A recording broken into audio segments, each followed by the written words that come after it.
Hey everyone, Brad Porter here with my weekly Sunday update. This week it will be a little bit of a detour from my normal kind of discussion about startups, leadership, robotics, AI, and I want to talk about someone who has, deep impact on me and my career trajectory and my approach to engineering and robotics and AI. I want to talk about Dr. Seth Teller. Dr. Seth Teller was my master's thesis advisor at MIT.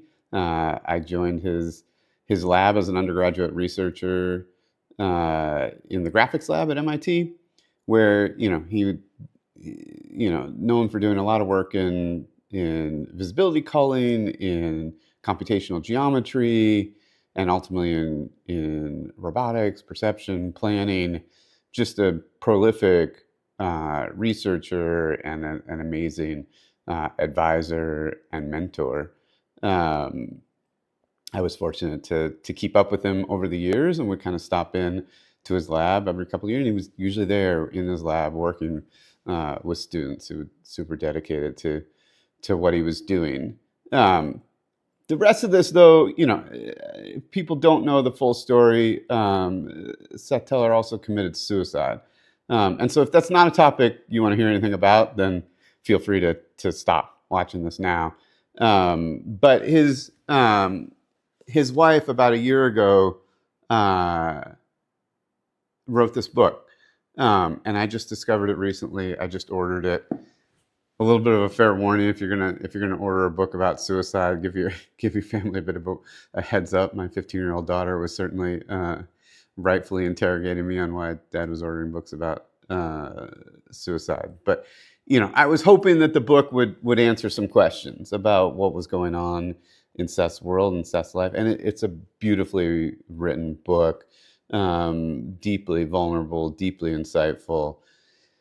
And ultimately, what we learn in this is that, as much as the stresses of life and tenured professor at MIT, family, kids, all of that was there, but there was something else going on as well, which is he was deeply impacted by tinnitus, by ringing in the ears that just wouldn't stop, couldn't sleep, couldn't focus, and ultimately just didn't feel like he could function, and then chose this path. And I think, obviously a deeply, deeply painful path to his wife and two daughters, and to frankly all of us who knew him. But it's helpful to understand kind of the depth of pain that he was dealing with.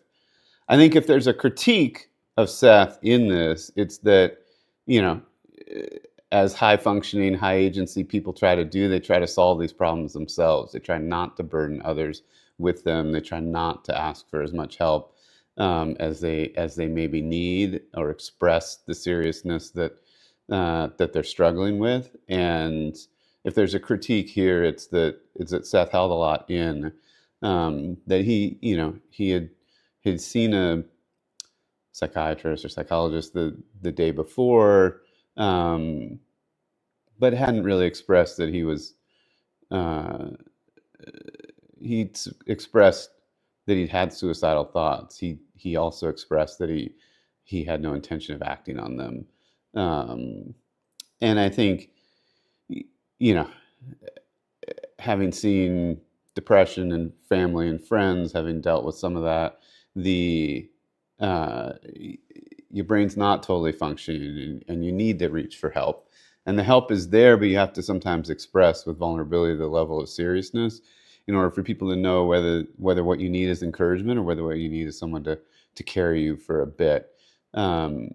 Ultimately, I think all of us who are thought highly of Seth wish that there had been a cure, that there had been some way to help him to heal, and that maybe there was more support out there that could have been found.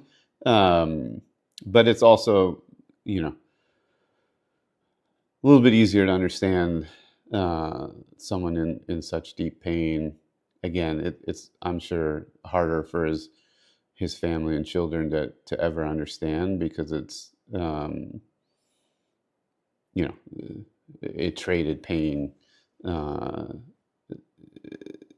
an end of pain for him, for some level of lifetime of pain for them as well. And so, um, just a thank you to Rachel Zimmerman for what must have been a very difficult book to write, but for many of us who watching, incredibly meaningful.